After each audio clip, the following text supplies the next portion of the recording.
Pinkiest Prime. Haven't really gotten accustomed to these yet, either. You and me both, Twilight. This pony doesn't stand out at all. He can't possibly be a significant character. This scene is severely lacking a certain hoofshake. The main 6 are shunted off to bed like little toddlers. Hasbro Studios. This PMV doesn't make use of any green screen ponies. Isn't the Equestria Girls logo lovely tonight?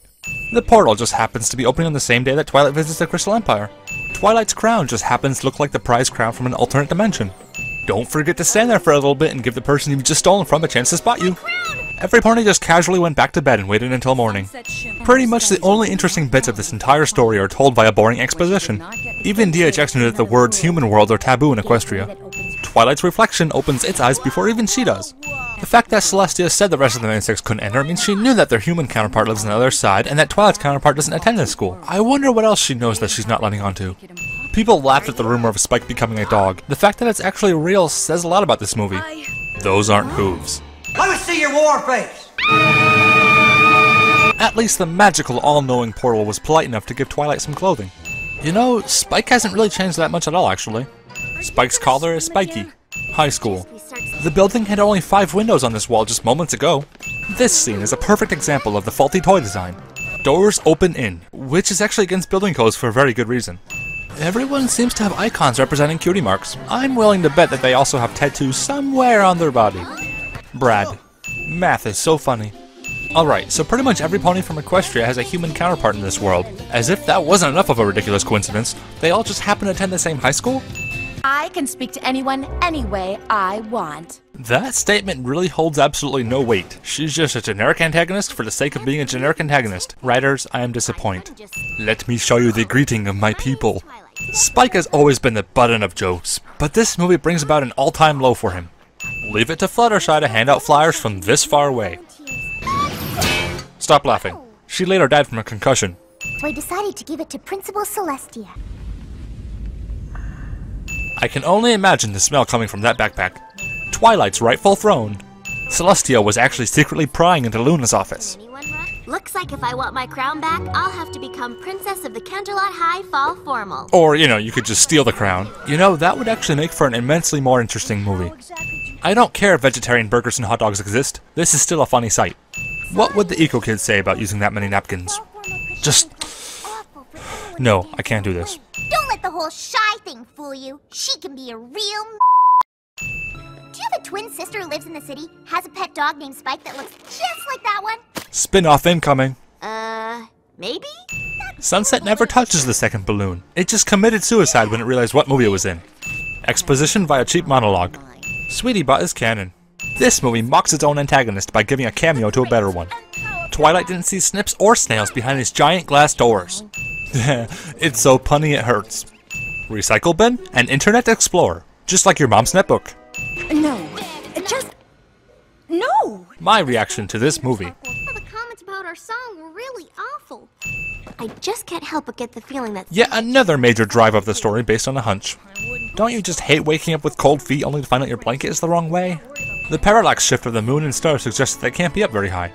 As if Spike and Rarity shipping wasn't weird enough. This video page will only be relevant for a few months before YouTube changes again. Rarity beatboxes. The idea here is that Twilight brings them together as friends, but she really didn't do anything. They just sorted it out amongst themselves. This is not a rainbow. Default iMovie music. Pointless ex-boyfriend subplot that goes absolutely nowhere. I think Hasbro just gave DHX a description of what the toys had to look like, and they just had to roll with it. But deep down, we're all Canterlot Wonder Colts! Deep down inside, they are all actually cults. This song is just too catchy for me to hate. Yes, that's a sin now. Conspiracy theory time. Twilight appears to have been rotoscoped so as to make a change to the background. Speculate away. Sing a pointless song, win everyone's votes. This subplot about Twilight being framed could have actually been really neat if it didn't appear then suddenly resolve itself within seconds. Snips and snails would have to have the exact same shape and build as Twilight for this to work at all.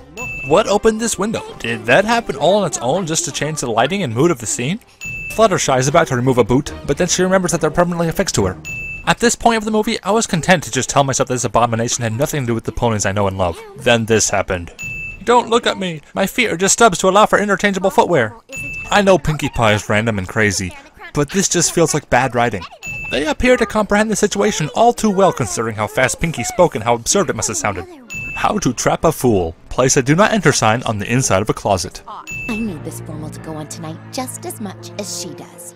No you don't. Your master plan has little to do with the dance. In fact, you could have done what you plan to do at any time now. All you need is the crown, which you could have easily gotten your hands on. We've already seen you steal it once after all. Brad leaps over 6 steps at once. Chicken dance. Usually we attribute things like this to the writer simply not having enough time to properly fit everything into a 20-minute slot. This movie had over an hour to tell a story and still resorts to poor means of transition and story development. The sledgehammer would just pass through the portal like anything else, right? Equestria will find a way to survive without my element of harmony. Actually, no, it's pretty much screwed. Spike acts like he can't even open the door, even though he did earlier in the movie without any problem. And then all of the kids in the theater start screaming while their parents drag them outside to get their money back. Wilhelm attends high school. The eco kids seem unaffected to me. Okay, this is just getting weird. And to think I was actually hoping for a unique villain defeat. I guess Rainbow Dash is a natural-born flyer, even as a human. Congratulations! You've witnessed the all-new record for a villain-to-friend conversion. It took Luna 1,000 years, Discord more than a season, but Sunset Shimmer mere seconds. That's right, kids! You can jump off buildings and sprout wings so long as you do it together as friends. Let's play a game of spot the main character in the background. She's got freaking wings and her dancing is what draws the most attention? Wait until the very last second to return home, why don't you? What are hands? On the other hand, handful. Hands. Lens flare. In Equestria, the ponies are pitted against dragons, mythical beasts, tyrannical overlords, starvation, and a slew of other fantasy and original elements. Equestria Girls has a cliched high school setting with just plain stupid coincidences that render whatever scrap of the story that once was into total horse manure. That is one big pile of shit. Seriously, how can anyone possibly ask me why I did not like this movie? So yeah, I'm counting the entire movie as one big sin. Whoa!